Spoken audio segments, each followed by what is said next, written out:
네, 오늘부터 이제 기독교 강요 본격적으로 본론으로 들어갑니다. 우리 지난주까지는 헌사 부분을 다뤘는데 오늘부터는 이제 본격적으로 본론에 해당하는 부분입니다. 우리가 좀 라틴어 초판을 중심으로 하고 있으니까요. 내용을 보시면 목차를 잠깐 볼까요? 헌사 부분을 지나서 이제 1장 율법에 대한 부분인데 여기에는 하나님에 대한 지식, 인간에 대한 지식, 율법, 그리고 이제 십계명 이렇게 쭉 나옵니다. 그래서 뒤에 보면 칭의, 율법, 그다음에 뭐 칭의에 대한 내용이 나오는 것으로 가장 기본적인 신앙의 기본적인 요소들, 신학적으로도 아주 중요한 그런 기둥과 같은 내용들을 지금 여기서 이제 다루게 됩니다. 그리고 이제 2장에선 믿음에 대한 부분들을 더 본격적으로 집중적으로 다루고 3장은 기도, 이제 기도에 대한 내용을 통해서 신앙의 성격이 어때야 되는지 아마 이런 것들을 얘기를 하게 될 거예요. 그리고 이제 성례, 거짓 성례, 뒤에 가면 이제 기독교인의 자유, 교회, 정치 이런 부분들을 이제 얘기하게 됩니다. 내용들이 하나하나가 굉장히 구체적이면서도 여러분들 흥미있게 들을 수 있고 우리의 실생활과 지금 신앙생활하고 아주 밀접하게 관련이 되어 있는 부분입니다. 그래서 기대를 하시고 같이 말씀을 보시면 좋겠습니다. 오늘은 첫 번째 시간으로 1장 율법에서 하나님에 대한 지식, 인간에 대한 지식, 율법, 그리고 그리스도 안에서의 하나님의 사랑 부분에 대한 내용들을 우리가 보겠습니다. 내용이 짤막짤막하게 되어 있어요. 그런데 그에 비해서 내용은 상당히 많습니다. 그리고 질문도 많이 나올 수 있고 함께 나눌 내용들도 굉장히 많아요. 아마 이런 것들 때문에 목회적인 적용이 많았던 프랑스어 초판에서는 이 내용을 아주 자세하게 다뤘던 것 같아요. 질문도 많았겠죠? 그에 대해서. 그래서 200페이지가 넘도록 그렇게 글이 쓰여져 있고 아주 자세하게 되어 있는데 그 내용들이 보면 우리가 다 들어볼 수 있고 들어봐야 되는 내용이긴 하지만 우선적으로 오늘 나와 있는 이 내용만 분명히 우리가 숙지를 하고 생각을 하면 충분할 것 같아요. 여기서부터 우리의 생각을 확장시키면 되니까요. 하나하나 읽어보면서 가면서 우리가 좀 보도록 하겠습니다. 내용을 좀 같이 보면서 생각하십시다. A. 하나님에 대한 지식. 거룩한 교리의 대부분은 다음의 두 부분으로 구성된다. 즉 하나님에 대한 지식과 우리 자신에 대한 지식이다. 확실히 우리는 하나님에 대한 다음의 사실들을 배워야만 한다. 그러니까 거룩한 교리는 대부분 두 부분으로 구성된다는 거예요. 하나님에 대한 지식, 그리고 우리 자신에 대한 지식. 하나님에 대한 지식은 신지식이죠. 이것은 하나님께서 우리에게 선사해 주시는 지식이고, 그 다음에 이제 우리 자신에 대한 지식, 이것은 우리 자신에 대한 부분들을 이제 알아가는 건데, 이것을 알려주는 통로가 이제 성경과 자연입니다. 이제 이 책에서 쭉 나오는데, 성경을 통해서 하나님에 대한 지식을 우리에게 주고, 우리 자신에 대한 지식도 줄 뿐만 아니라, 또한 그 자연 만물을 통해서, 그러니까 이 세상을 통해서, 이 세상에 펼쳐져 있는 세상에 있는 지식들을 통해서 우리에게 알려준다는 거죠. 그래서 칼뱅이 신학을 굉장히 중요하게 여김과 동시에 인문학을 매우 중요하게 여겼어요. 그래서 인문학적 소양이 결국은 우리가 하나님에 대한 지식과 우리 자신에 대한 지식을 더 깊이 있게 만들 수 있는 그런 일이다라고 보는 것이죠. 그래서 그 부분을 중요하게 여겼다는 걸 기억하시면서 보시면 좋겠어요. 첫째로 그분은 하나님은 무한히 지혜로우시며 의로우시며 선하시며 자비로우시며 진실하시며 능력이 많으시며 생명이 풍성하시다는 것을 확실한 믿음으로 붙잡아야만 하는 것이다. 이렇게 돼 있어요. 내용들은 다 한 번쯤은 들어봤던 단어들일 겁니다. 무한히 지혜로우시며 의로우시며 선하시며 자비로우시며 진실하시며 능력이 많으시며 생명이 풍성하시다. 이 부분을 하나하나 곱씹으면서 어떻게 그게 우리 삶에서 나타나는지는 이제 여러분들이 삶에서도 경험할 수 있는 것이고 하나님의 말씀을 통해서 우리가 알아갈 수 있는 부분이겠죠. 칼뱅은 우선 이렇게 정리합니다. 여기서 한 분이 질문도 하셨었는데 여기 보면 바룩서가 나옵니다. 이 성경에 이 기독교 강요에 이렇게 인용문들이 많이 나와 있어요. 어느 집사님은 이 성경 본문을 다 찾으면서 같이 읽으니까 훨씬 도움이 많이 된다고 하더라고요. 정말 그렇게 할 수 있으면 좋을 것 같아요. 아주 바람직한 방법인데 성경을 찾으면서 이 말씀이 어떻게 해석이 되어 있는지, 칼뱅은 이걸 어떻게 풀었는지 이렇게 보시면 참 좋겠다라는 거예요. 근데 이제 여기 바룩서가 있습니다. 이 바룩서는 외경인데 제2정경이라고도 하고 외경입니다. 이건 지금 가톨릭에서 쓰고 있는 성경이에요. 가톨릭에서 쓰고 있는 부분이고 우리는 지금 이 부분을 그 성경, 정경으로 받아들이고 있지 않죠. 이제 그런데 지금 그 칼뱅은 그 가톨릭 배경이 있어요. 거기서부터 공부를 했고 라틴어에도 정통하고 라틴어 성경이 이 외경까지 같이 다 포함이 돼 있거든요. 그러다 보니까 이렇게 외경, 제2정경을 인용하거나 쓰는데 그렇게 어려움을 없어 해요.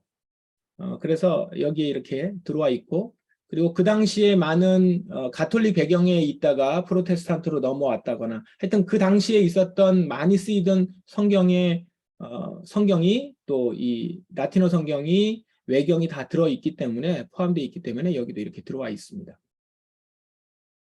제가 그 성경이 어떻게 편성이 돼 있고 외경이 어떻게 편성이 돼 있고 하는 부분들은 하나를 자세히 정리를 해놔서 여러분들에게도 또 나눠드리도록 그렇게 할게요. 자, 그리고 이 모든 것들이 어디에 나타나든지 그것은 그분에게서 온 것이다.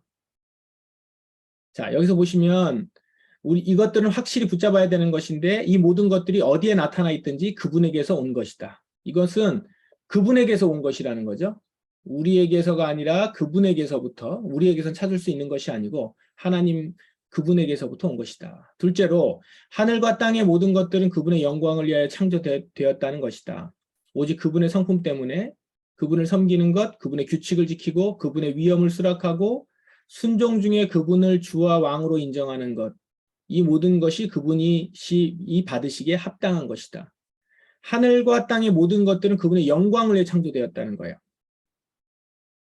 그분의 영광을 위해서 다 창조되었고 그분의 성품 때문에 그분을 섬기고 그분의 규칙을 지키고 위엄을 수락하고.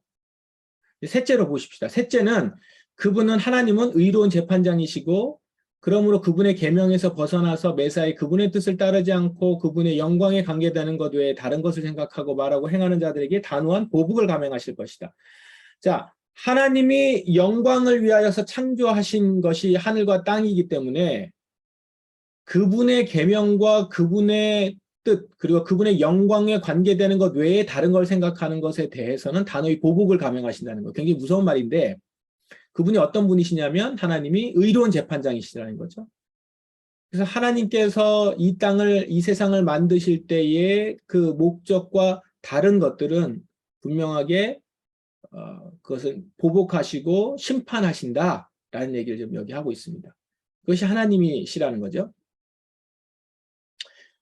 그런데 그럼 그렇게 다 심판받는 것이냐? 넷째로 그분은 자비로우시며 온유하셔서 그분의 자비 아래로 도망쳐서 그분에게 위탁하는 가련하고 비참한 자들을 영접하실 준비가 되어 있다는 것이다. 즉 어떤 사람이 그분의 은총을 구하면 그분은 용서하실 준비가 되어 있으며 누구든지 그분의 도움을 요청하면 기꺼이 도움을 제공하고자 하시며 그분에게 전적으로 의탁하고 매달리는 자는 누구나 구원하시기를 기뻐하시는 것이다.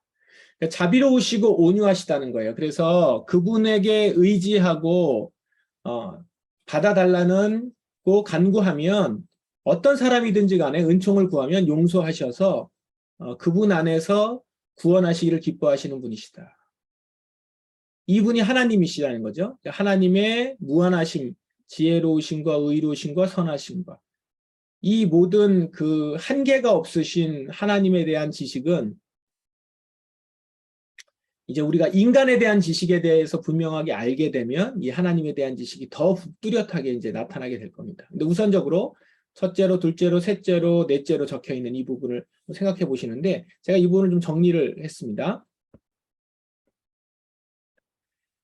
하나님에 대한 지식에 대한 부분에 이제 프랑스어 초판에 있는 부분을 가지고 말씀 잠깐 드리는데 이 부분을 보세요. 셋째 줄에 넷째 줄이죠. 하나님의 속성들은 하나님을 계시하되 하나님이 계신 그대로가 아니라 우리를 향하여 하나님이 어떤 분이신지를 계시한다. 무슨 말이냐면 하나님 지금 성경에서 우리에게 계시된 그 하나님은 그게 하나님 전체를 다 얘기하는 것이 아니라 우리에게 계시하신 하나님이라는 거죠. 그러니까 우리는 하나님 전체를 다 몰라요. 그분이 우리에게 계시해 주신 대로 아는 거죠. 근데 하나님이 우리를 향해서 계시하시기를 그렇게 계시하셨다는 것이고 그 부분을 통해서 우리는 하나님을 그만큼 알고 있는 것뿐이에요.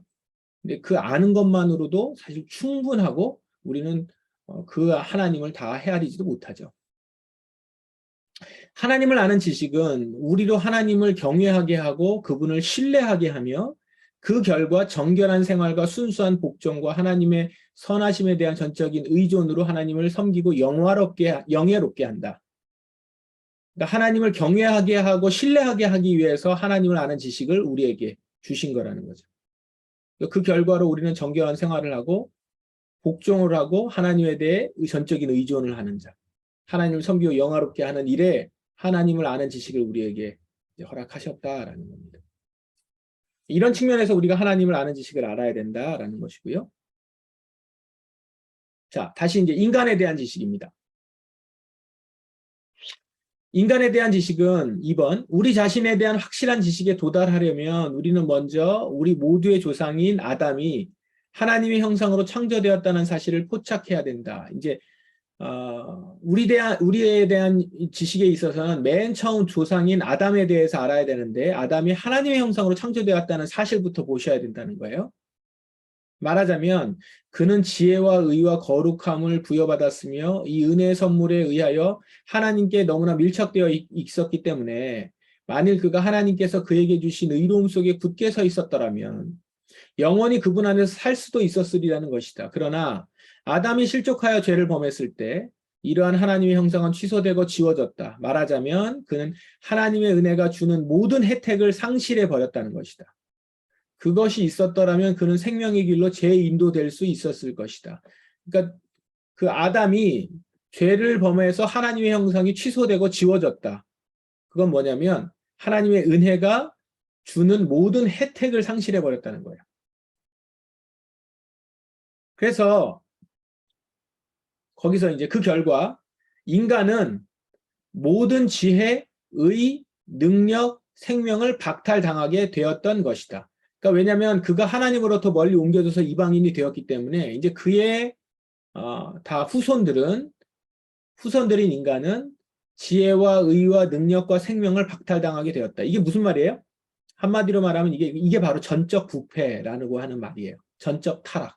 인간이 전적 타락했다는 의미가 인간의 모든 지혜와 의와 능력과 생명이 하나님으로부터 오는 은혜로서의 그것들이 다 박탈당하게 됐다는 거예요. 그래서 이미 말한 바와 같이 그러한 것들은 오직 하나님 안에서만 유지될 수 있었던 것인데 결과적으로 그래서 무지, 죄, 무능, 죽음, 그리고 심판 외에는 아무것도 그에게 남지 않게 되었던 것이다.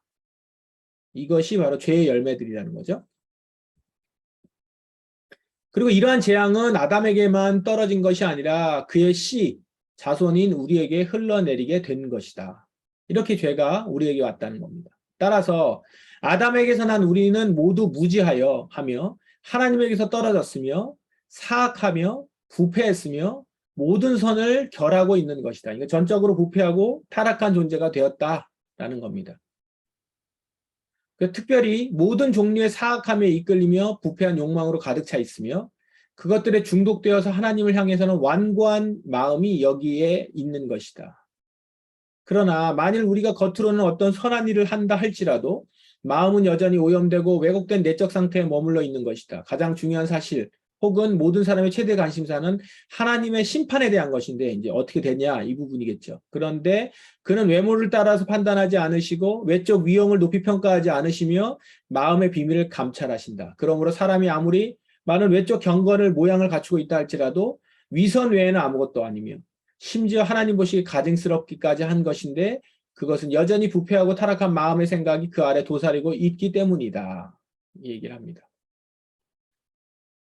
그래서 우리는 벌을 받을 수밖에 없는 존재라는 거예요. 그래서 비록 우리는 태어날 때부터 하나님께서 받으실 만한 어떤 것도 할 수 없고 우리 힘으로는 그분을 기쁘시게 해드릴 수도 없지만 그럼에도 불구하고 우리가 할 수 없는 바로 그것을 행해야만 한다.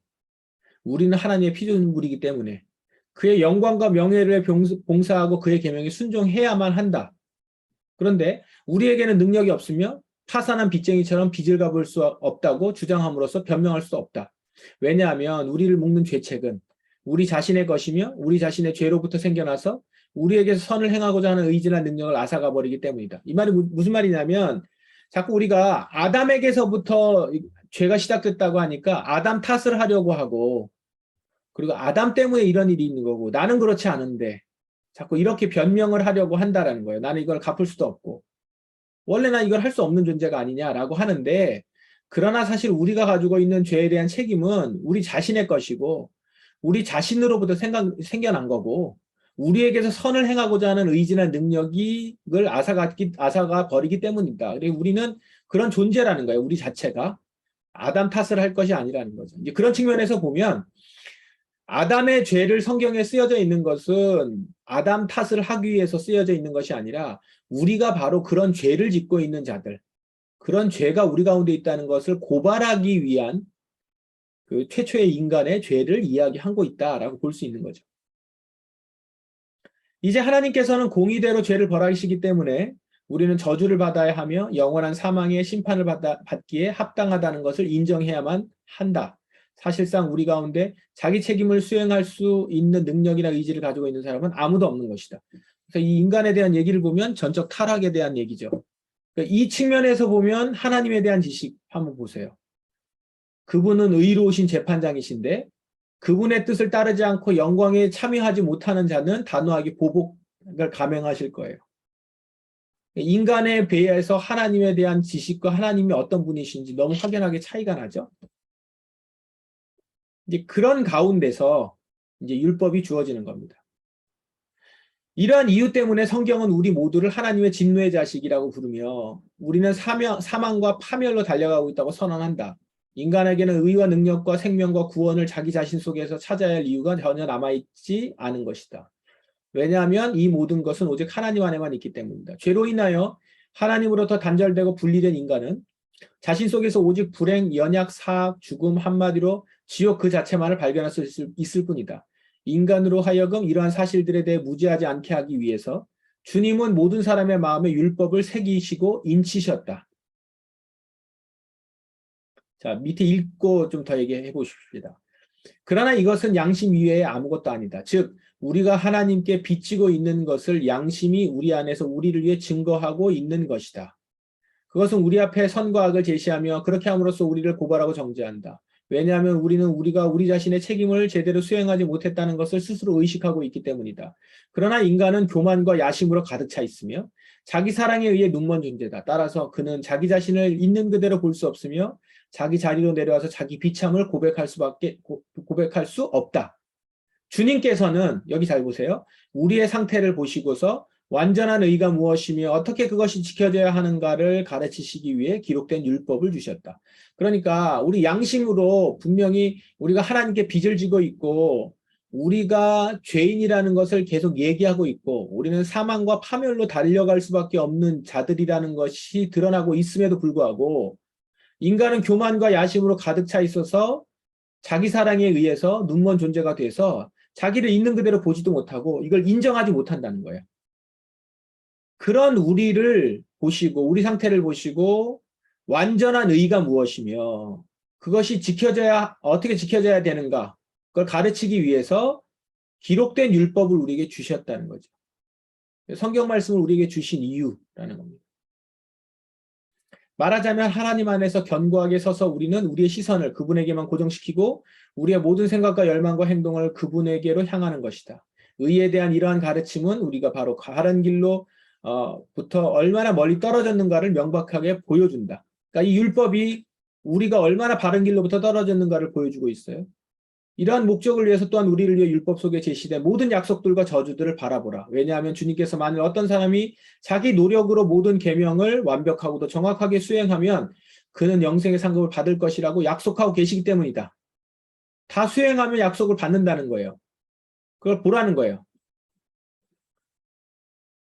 그 다음에 이것에 의해 그분은 분명히 우리에게 율법에서 가르치고 있는 완전한 삶이 참으로 의로우며 그분에게 그토록 중요하며 만일 누구든지 그렇게 살 수만 있다면 그러한 상급을 받기에 합당하는 것을 보여주고 계시는 것이다. 그러나 그는 율법의 모든 의의를 충분하고도 예외 없이 지키지 않는 모든 사람에게는 저주를 선언하시고 영원한 사망의 심판을 선고하는 것이다. 이게 이제 의로움인 거죠. 율법의 말씀을 다 지키면 그는 영생의 상급을 받을 것이라 약속을 해요. 그걸 지키실 거라는 거예요. 그러나 이것을 다 지키지 못하면 그는 영원한 심판 가운데 있다라는 거죠. 선고하시는 것. 그 의로움을 이 율법을 통해서 보여주고 계신다라는 거예요. 확실히 이러한 처벌에 의해서 그분은 과거와 현재와 미래의 모든 인간을 강권하고 계신다. 율법을 범하지 않았다고 말할 수 있는 사람은 아무도 없는 것이다. 율법은 우리에게 하나님의 뜻을 가르쳐준다. 우리는 그것을 준행해야만 하며 그것은 우리가 지고 있는 빚이다. 그것은 우리가 왜 하나님께서 명령하신 것을 전혀 제대로 준행할 수 없는지를 보여준다. 결과적으로 그것은 분명히 우리를 위한 거울이 된다. 율법의 말씀은 우리를 보게 해준다는 거죠. 우리가 제대로 준행하지 못하는 우리 자신을 보게 해주는 거예요. 그 속에서 우리는 마치 거울 속에서 우리의 얼굴의 상처와 흠들을 늘상 보는 것처럼 우리의 죄와 저주를 분별하고 명상할 수 있는 것이다. 정확히 말하자면 이 기록된 율법은 자연법에 대한 증인이다. 자연법이 우리를 교훈할 때 수시로 우리의 기억을 되살려서 우리가 미처 깨닫지 못했던 사실들을 일깨워주는 증인인 것이다. 이제 우리는 율법에서 무엇을 배워야 하는지를 이해할 수 있는 준비가 되었다. 하나님은 창조주시며 우리의 주님이시오 아버지시다. 이 때문에 우리는 그분에게 영광과 존귀와 사랑을 바쳐드려야 한다. 그러나 이러한 의무를 수행할 수 있는 사람은 아무도 없기 때문에 우리 모두는 저주 심판 한마디로 영원한 죽음을 받기에 합당하다. 그러므로 우리는 우리 자신의 행위에서 나온 의 외에 다른 구원의 길을 찾아야 한다. 존귀와 사랑을 바쳐드려야 하는데 바칠 수 있는 사람이 아무도 없기 때문에 우리 자신의 행위 외에 다른 구원의 길을 찾아야 된다는 거죠. 그 길은 뭐예요? 죄의 용서이다. 다음에 우리 자신의 능력으로는 우리 율법에 대한 의무를 면제시킬 수 없기 때문에 우리는 자신에 대해 절망하고 나에 대해서는 절망하고 다른 데서 오는 도움을 찾고 기다려야만 한다. 그러니까 율법에 대한 의무를 면제시킬 수 있는 능력이 우리 가운데 없어요. 죄의 용서도 기다려야 되고. 그래서 자기 자신에 대해서 절망하면서 다른 데서부터 오는 도움을 찾고 기다려야 된다. 그러니까 인간이 자식이 자신을 바라보면서 율법이 주어졌을 때 갖는 게 뭐예요? 자신에 대한 절망. 그리고 자신을 거울로 보듯이 이렇게 보면서 자기의 흠결과 죄를 바라보게 되는 거죠. 율법을 통해서. 그걸 분별할 수 있게 되고. 그 가운데서 우리가 하나님께 영광을 돌려야 되는 존재인데 그러지 못함을 알면서 우리 힘으로 할 수 없다는 걸 알기 때문에 죄의 용서를 구하고 그리고 자신에 대해서 절망하면서 도움을 찾고 기다려야 된다는 거죠. 우리가 이처럼 겸손해지고 거꾸러질 때에 주님은 우리에게 빛을 비추시며 너그럽고 친절하며 오묘하고 관대하게 자신을 나타내실 것이다. 왜냐하면 성경은 그분에 대해 이렇게 기록하기 때문이다. 그는 교만한 자를 대적하시며 겸손한 자에게 은혜를 베푸시느니라. 이 말이 그냥 읽을 때하고 지금 앞에 있는 내용을 쭉 보면서 읽을 때하고 느낌이 다르죠. 우리에게 이 말은 너무나도 큰 복음이에요. 교만한 자를 대적하시지만 겸손한 자에게는 은혜를 베푸신다는 거죠. 우리가 해야 될 일은 뭐예요? 나 자신에 대한 절망스러운 모습과 함께 나는 은혜가 필요한 존재입니다. 근데 나에게 이 도움을 줄 자가 누구일까? 라고 할 때 그 도움을 주께서 베푸시는 것에 대해서 듣고 그것이 나에게 얼마나 큰 복음인지 우리가 보는 거죠. 그리고 무엇보다도 만일 우리가 하나님의 진노를 돌이켜달라고 기도하고 용서를 구하면 그분은 틀림없이 그렇게 해주실 것이다. 죄로 인해 마땅히 받아야 했던 형벌을 면제해 주시고 은혜를 베푸시는 것이다. 이게 이제 율법을 우리에게 주신 이유예요. 그래서 율법이 앞부분만 내용을 보자면 우리의 죄를 드러내는 것이니까 우리를 굉장히 힘들게 만드는 것일 수 있지만 그 안에서 우리 자신을 분명히 발견하게 되면 그 율법 안에 우리를 도우시고 우리에게 은혜를 베푸시는 하나님을 발견할 수 있게 된다는 것이죠. 자, 그래서 이제 네 번째, 그리스도 안에 있는 하나님의 사랑. 그렇다면 만일 우리가 그의 도우시는 손길을 따라 도우시는 손길을 간구하면 우리는 틀림없이 그분의 보호를 힘입어 모든 것을 할 수 있다는 것을 알게 될 것이다. 그분이 우리에게 자기 자신의 선한 뜻을 따라서 새 마음과 새 힘을 주심으로 우리가 그분의 계명을 준행할 수 있게 하시는 것이다. 그리고 그는 이 모든 축복들을 예수 그리스도 우리 주 때문에 우리에게 주신다. 그분은 아버지와 함께 하나님이셨으나 우리의 육신을 입으심으로 우리와 계약을 맺으셨고 우리를 자기에게 연합시키고자 하셨던 것이다. 자, 그렇게 도움의 손길을 구하는데 우리에게 주시는데 어떻게 주셔요? 그는 이 모든 축복들을 예수 그리스도 우리 주 때문에 우리에게 주신다. 그분은 아버지 하나님 함께 하나님이셨으나 우리와 계약을 맺으시고 우리를 자기에게 연합시키시고자 하셨던 분이시죠. 그는 또한 자신의 죽음의 공로에 의해 하나님의 공의에 대한 빚을 지불하셨으며 하나님의 진노를 무마시키셨던 것이다. 그는 우리를 묶는 저주와 심판으로부터 우리를 구속하셨고 자기 몸으로 죄의 형벌을 담당하셔서 그것으로부터 우리를 해방하셨던 것이다. 이 모든 축복들을 예수 그리스도 우리 주 때문에 우리에게 주신다는 거예요. 이제 여기에 지금 이 율법에 누가 계시냐면 그리스도가 계신 것이죠. 이것을 뭐 율법이 아니고 그리스도다 이렇게 보실 필요는 없어요. 율법 그 가운데서 그리스도를 발견하게 돼요. 땅으로 내려오실 때 그는 풍성한 하늘의 축복을 가져오셨고 그 축복들을 우리에게 아낌없이 부어주셨던 것이다. 이것들은 성령의 은사들이다. 그를 통해 우리는 거듭나며 악마의 권세와 사슬의 해방에서 해방되며 하나님의 자녀로 입양되어 모든 선한 일을 위해 성화되는 것이다. 또한 그를 통해 우리가 이 죽을 몸을 입고 있는 동안 우리 안에서 부패한 욕망들, 육신의 정욕들, 그리고 왜곡되고 부패한 우리 본성이 일으키는 모든 것이 죽어가는 것이다. 죽어간다는 거예요. 그를 통해 우리는 날마다 새로워져서 새로운 생명 가운데서 걷게 되며 의를 위해 살게 되는 것이다. 이 앞에 있는 내용부터 잘 보세요. 그를 통해서 예수 그리스도를 통해서 우리는 이렇게 새로워지고 새로운 생명 가운데 걷게 되며 의를 위해 살게 돼요. 그래서 이제 6번이 이제 정리를 하는 부분입니다. 하나님은 우리에게 그리스도 우리 주 안에서 이 모든 축복들을 주시는데 그 속에는 죄에 대한 값없는 용서, 하나님과의 평화와 화목, 성령의 은혜의 선물들이 있다. 만일 우리가 확실한 믿음으로, 이 확실한 믿음 참 중요합니다. 확실한 믿음으로 그것들을 붙잡고 받아들이면 그것들은 우리의 것이 되는 것이다. 그것은 하나님의 선하심에 속한 것이므로 전적으로 신뢰하고 우리에게 모든 것을 약속하신 하나님의 말씀이 능력이요 진리라는 것을 의심치 않는다는 말이다. 자, 근데 여러분 여기서 보실 때 이 믿음이라는 것이 그냥 예수 그리스도를 믿는 것으로 이렇게 단편적으로 보지 마시고 앞에 지금 하나님에 대한 지식부터 보셔야 돼요. 하나님이 이러한 분이시고 하나님은 모든 전능하신 우리가 설명한 하나님의 속성들을 그렇게 알고 있을 것이고 거기에 하나님은 의로운 재판장이시고 모든 것을 심판하시는 분이신데 그리고 은혜를 구하는 자에게 은혜를 주시는 분이신데 우리 인간은 은혜를 구할 수밖에 없는 존재라는 거예요. 전적인 타락한 존재. 그것을 우리는 율법을 통해서 확실히 알게 되었고 그걸 확실히 알고 그것을 인정하는 자는 전적으로 하나님의 은혜를 구하게 될 것이고 구했을 때 그리스도를 통해서 우리에게 주신다는 거죠. 이 확실한 믿음이에요. 이 확실한 믿음으로 그것들을 붙잡고 받아들이면 그게 우리의 것이 된다는 것이죠. 한마디로 만일 우리가 그리스도에 참여한다면 여기 보면 그리스도에 참여한다라는 표현을 써요. 이 표현 하나하나가 참 중요하고 묵상할 만한 일이 많습니다. 그분 안에서 우리는 모든 하늘의 보화와 성령의 선물들을 소유하게 될 것인데 그것은 우리를 생명과 구원으로 인도하실 것이다. 참되고 산 믿음 없이는 결코 이런 것을 얻을 수 없다.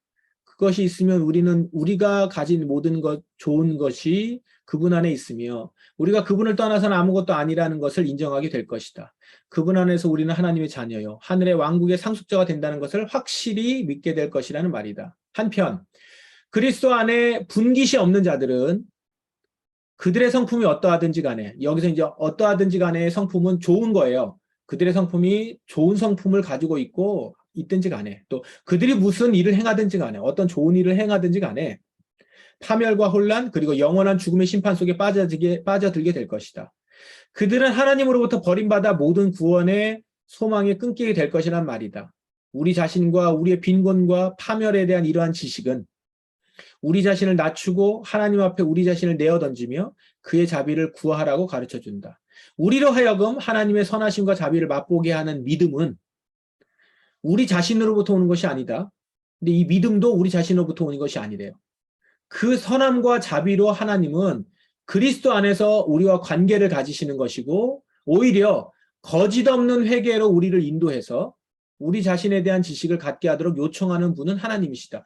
우리가 율법을 보면서 그리고 그 가운데서 내가 정말로 회개할 존재라는 것들을 알게 인도하시는 것도 하나님이시라는 거죠. 결국 보면. 믿음도 우리로부터 나오는 게 아니다. 즉 확실한 믿음에 의해 우리를 인도해서 그분의 온유하심과 선하심에 대한 지식을 갖게 하시는데 그는 아버지에게로 가는 유일한 길이신 우리 지도자로서의 그리스도께서 우리를 영원한 축복으로 인도하실 수 있게 하기 위해 그리스도 안에서 그것을 보여주시는 것이다. 그리스도 안에서 그 모든 것을 갖게 하기 위해서 하나님은 그리스도 안에서 그것을 우리의 모두에게 보여주신다.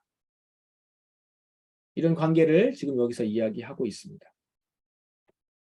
자, 오늘 내용 여기까지 같이 볼 건데 어떠세요?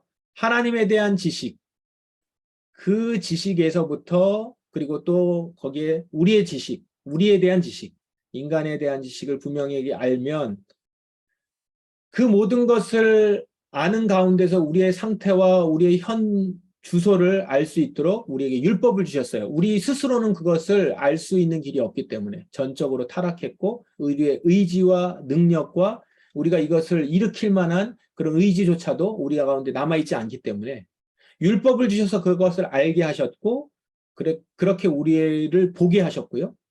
그것을 통해서 그것을 인정하는 자들이 그리스도 안에서 하나님의 사랑을 경험하고 구원의 길이 열리고 이 율법을 다 완성할 수 있는 길들이 열린다라는 것이죠. 이 모든 순서, 과정, 구원의 과정들에 대한 내용, 오늘 하나님에 대한 지식으로부터 시작해서 구원의 가지의 내용을 이렇게 하나로 정리했습니다. 이제 이 내용을 바탕으로 해서 십계명 내용을 보셔야 돼요. 이제 율법의 대표인데 그러면 율법이 우리에게 어떤 식으로 주어져 있는가? 라는 것을 앞의 내용들을 서론으로 해서 이제 좀 본론으로 이렇게 들어가는 것입니다. 다음 주부터는 율법에 대한 내용을 자세하게 다루면서 하나하나 생각해 보는 시간을 갖도록 하겠습니다. 오늘은 여기까지 내용 함께 보았습니다.